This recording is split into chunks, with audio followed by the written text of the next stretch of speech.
Kalau dia takut.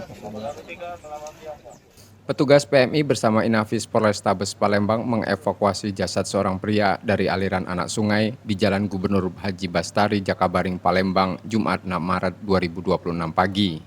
Jasad pria tanpa identitas itu pertama kali ditemukan warga yang melintas dengan posisi mengambang di sela-sela enceng gondok. Dari kondisi jasad, korban diduga belum lama meninggal. Pemeriksaan awal polisi juga tidak menemukan tanda kekerasan pada tubuh korban. Dapat informasi dari masyarakat bahwa telah ditemukan mayat seorang laki-laki di dalam aliran sungai.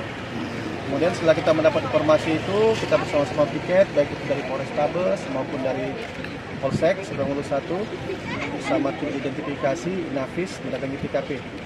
Kemudian setelah kita datangi TKP ternyata benar ada mayat seorang laki-laki.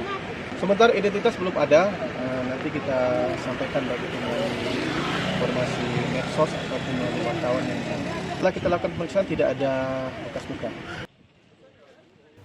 Untuk memastikan penyebab kematian, jasad korban dibawa ke Rumah Sakit Palembang Bari untuk pemeriksaan lebih lanjut.